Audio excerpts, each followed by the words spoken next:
Thanks a lot to all those who used their golden tickets to vote for BW. Chapter 329, Old Jai and Gutao. The blood that represented the death of one of the militants had not yet finished touching the ground when the shadow tiger stomped hard on the ground and lunged towards the second one, decapitating it a moment later. Only 3 or 4 seconds had passed, but the beast had already crossed the back lines and ended the lives of 2 militants and 2 soul evolvers.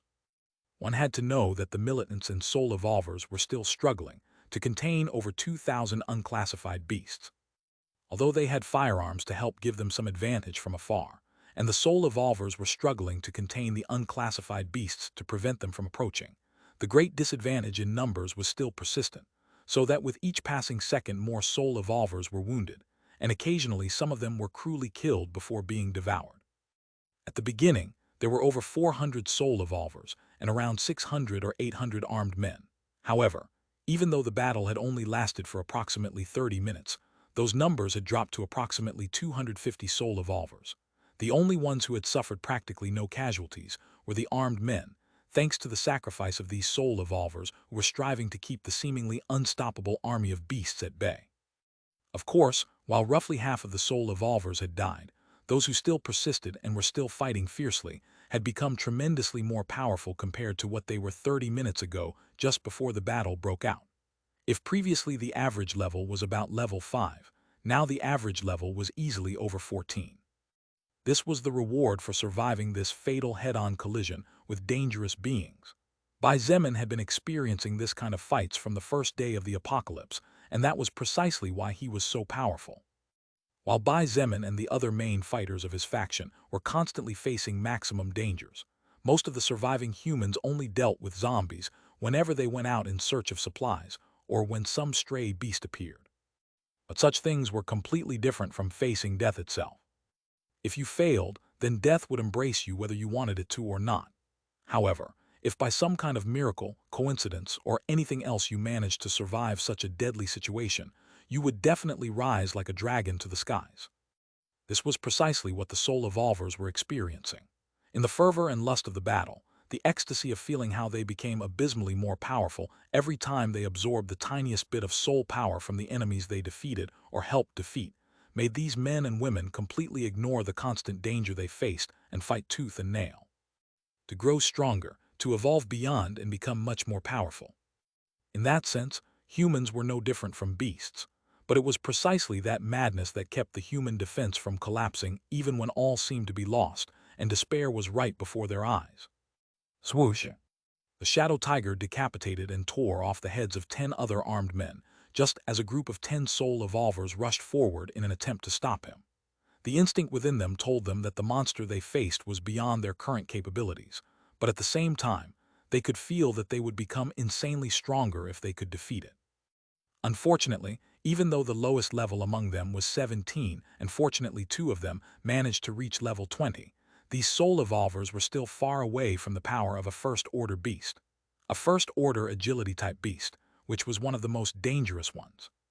With a couple of quick steps, like those of an intangible shadow, the shadow tiger appeared in the middle of the group of soul evolvers, and with a fierce swing of its claws to the left and right, 4 of them were decapitated. Before the heads rolled on the ground, the beast lunged forward and opened its jaws wide, biting the head of another soul evolver and causing it to explode like a watermelon falling from a 10th floor. Blood, encephalic matter, skull fragments and flesh stained the ground, and the extremely unpleasant smell filled the atmosphere, joining the smell of storm-washed blood. "Damn beast!" roared a gray-haired old man, and ignoring his own safety he lunged forward to cling to the monster's neck in an attempt to suffocate it. "Gu Tao, kill it! Even if we die here we must take revenge for the leader." This old man was one of the lowest survivors in the past. Before the arrival of Bai Zemin, his life was worse than hell, and he could not even eat enough to fill his stomach, let alone live with dignity. However, when the new regime came into rule after Bai Zemin's takeover, this old man whom everyone called Old Jai could not only eat his fill but also gained honor, prestige, and many comrades whom he cherished greatly after losing his meaning in this life when his wife turned into a zombie during the outbreak of the Mana wave. This Old Jai was loyal to the death to Bai Zemin and to his group as they were the ones who gave him the life he was living right now. Therefore, he was more than willing to give his all for them. The shadow tiger shook fiercely in an effort to break free and even tried to bite Old Man Jai. However, the old man was extremely cunning as he held on in such a way that the beast would not be able to use its claws to scratch him, nor would it be able to use its mouth to bite him. Even so, the shaking caused his internal organs to move out of place, and the blood in his body began to stir. Involuntarily, Old Jai opened his mouth and spat out a mouthful of fresh blood. However, he proved to be an extremely tenacious person, as he not only did not let go of the tiger, but tightened his grip even more. Gu Tao was a burly middle-aged man. He was a husband, and at the same time he was also a father. In the past, he and his family could only maintain a weak existence by eating the relief food provided by the previous base government. His growing son suffered from malnutrition, and his wife's physique could no longer be sustained, and they too began to lose strength. However, as with old Jai, Gu Tao's life was completely transformed after the arrival of Bai Zemin and his faction. To say that Gu Tao and his family went from living on the 10th level of hell to living on the 9th cloud was not an exaggeration at all. This Gu Tao was precisely the man who a few days ago was lining up to receive the new relief food under the supervision of Shangyuan Bingzu. AN CAP 281. That same day, Gu Tao hurried to the lines where registrations were being received for all those who wished to become soul evolvers and fight on the front lines. Despite his initial fear, he soon realized that zombies were not as scary as they seemed, and when his level reached a certain threshold, even the lower-level unclassified savage beasts were no longer a major challenge for him. Now, not only could he enjoy a sumptuous meal every day, but his family had been moved from the west of the base, where there were only wooden houses, and the poorest of the poor lived to the east. From living in wooden houses to owning a luxurious villa in the privileged area of the base. Today, Gu Tao had managed to reach level 20. From a normal weak human that no one respected to a powerful soul evolver that everyone looked up to wherever he went.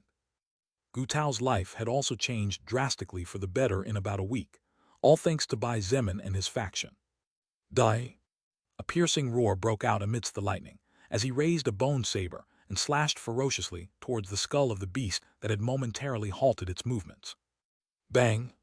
The heavy bone saber struck the skull of the shadow tiger, leaving the beast slightly stunned. Blood began to flow from the impact site, but Gu Tao's strength and the power of his weapon were not enough to break through the shadow tiger's natural defenses, because despite being an agility-type beast with low defense, a first-order beast was a first-order beast. Exhausted after so much fighting, that blow had drained basically all of the stamina in Gu Tao's body. Therefore, his saber that weighed over 100 kilograms finally fell to the ground, and he fell to his knees while breathing heavily. Old Jai also began to lose strength in his grip as his internal injuries grew worse and worse. Although the shadow tiger was briefly stopped by Gu Tao's strike, such a meager amount of time was not enough to recover from such injuries at all. Damn! A bitter smile formed on both men's lips as they looked at each other with a hint of sadness. With no strength left, Old Jai fell to the ground, unable to bear it anymore, and flew right next to Gu Tao. Looking at the tiger, who was staggering and shaking its head to wake itself up, Old Jai declared, "This old man is 55 this year. Tonight I killed over 300 beasts by myself and saved the lives of several bros. What is there to be afraid of then?" Gu Tao nodded. Although he was sad that he would never see his family again after dying, he firmly believed that people who followed Bai Zemin and the Ice Princess Shangyuan Bingzu would not let his son and wife suffer injustice if mankind managed to overcome this seemingly bottomless abyss. The shadow tiger finally recovered from the dizziness it felt and glared with furious eyes at the two men in front of it. The beast roared, exuding from its mouth the smell of flesh and blood from the lives it had taken earlier, and then lunged forward. Just as Gu Tao and Old Jai's head were about to be sent flying by the sharp claws of the first-order monster, a flash of lightning different from those in the sky crackled in the distance, and before the two men knew it, a tall figure appeared before them. Although Gu Tao was taller, inwardly he felt that this silhouette that had appeared before him at the last instant was actually as tall as a tower. This person's back seemed to be as wide as to block the wind itself, and its shoulders capable of supporting the weight of the heavens themselves. Even without having seen this person's face, the black armor that he had once managed to see from afar made Gu Tao and Old Jai's heart pound like never before. However, although the two humans seemed to recognize the newcomer, the beast did not. In fact, the beast did not care who it was and continued to charge furiously forward as it opened its jaws wide and aimed for the newcomer's neck. Unfortunately for the shadow tiger, who specialized in agility and whose power had been enough to become everyone's despair, the person before it was now so fast that those swift movements seemed to have become slow as those of a snail. The person stretched its right hand forward with what appeared to be a slow-motion camera movement, but before the two men knew it, they saw a flash, and then the head of the beast that had become their despair was seen flying through the air in a beautiful curve before falling heavily to the ground. Backslash backslash backslash backslash backslash backslash backslash. Okay guys 3-3, done. Thanks a lot to all those who used their golden tickets to vote for BW. Chapter 330, changing everything just by his presence. Bang! When the head fell heavily on the ground, a moment later the still-moving body of the shadow tiger also fell forward. However, because the beast was moving too fast, the body that was almost 2 meters tall threatened to crush the body of the person who had just saved the lives of Gu Tao and old Jai. The two men heard a snort filled with coldness, and while they were still inwardly shocked and amazed by the scene before their eyes, that person punched forward a seemingly simple swing. Bang! The body of the shadow tiger was as if it had been hit by a huge cargo truck, since after receiving the impact of that person's fist, it was sent flying straight up hundreds of meters, as if it were a cannonball propelled by gunpowder. Several pieces of flesh came off from the impact site, and the blood left a large stain on the ground before finally being washed away by the endless raindrops. But this was not all. The explosion had been loud enough to attract the attention of those at the front, and since those on the back lines were already trying to stop the shadow tiger from the start, now almost all those in the vicinity noticed the presence of the newcomer. The shadow tiger's body flew away without any apparent control, but under everyone's dumbfounded gaze, the extremely tough and sturdy body of the beast struck the bodies of dozens of beasts that were on the way. Bang, bang, bang, bang, bang, bang. Even though the shadow tiger was already dead, the power contained in its evolved body was nothing to scoff at. Dozens of unclassified beasts blew up into a bloody mess, and amidst the lightning and storm, a dense mist of crimson blood slowly floated down as red drops began to fall to the ground in the form of rain.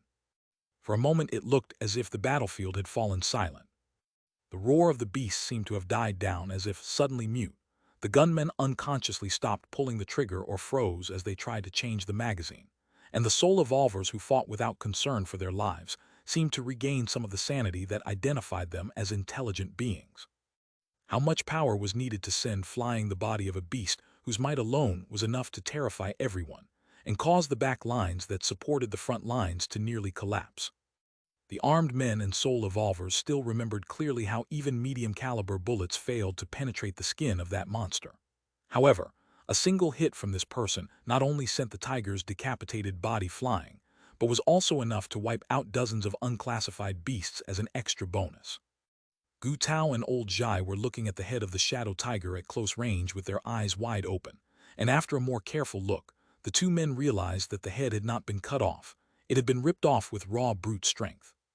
The two men looked at each other, and both saw the shock in their eyes before looking back at the wide back of the person who saved their lives.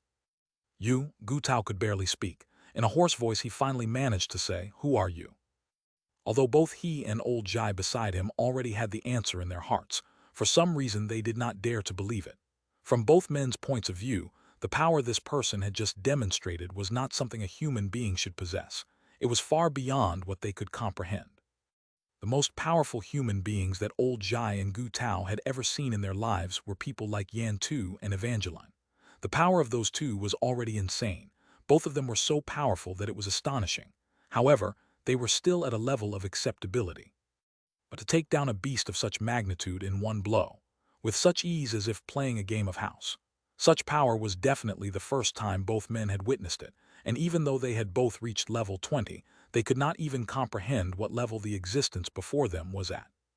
That person did not respond immediately and instead muttered in a low voice, "No more of these stats. I wouldn't be surprised if from now on the First Order stops giving me anything good. Although, well, I will not know before I evolve to the next stage anyway."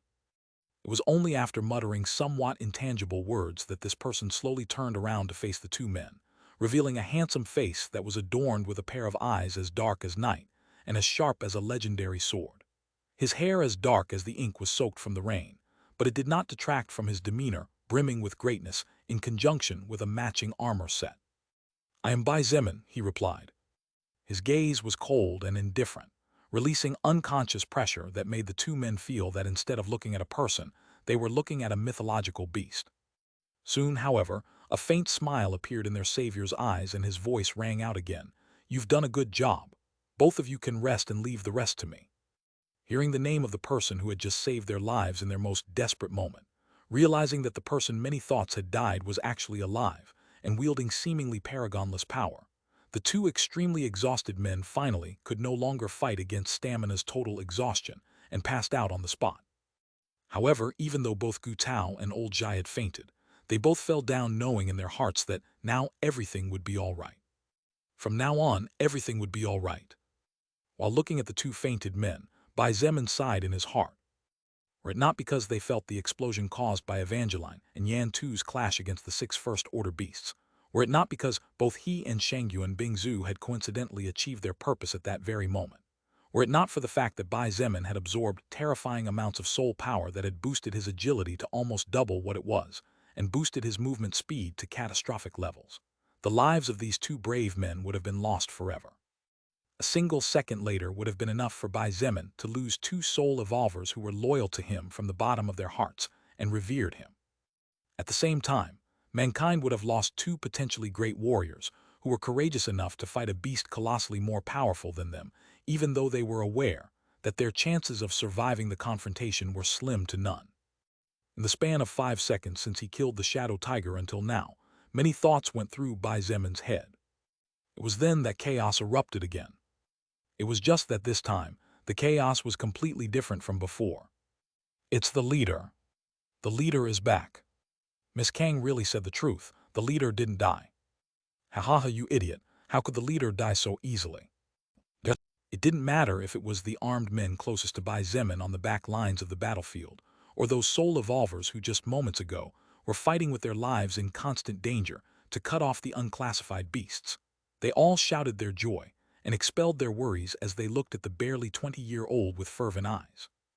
Not all of them had seen Bai Zemin. After all, many of them were just new recruits. However, none of that mattered at the moment.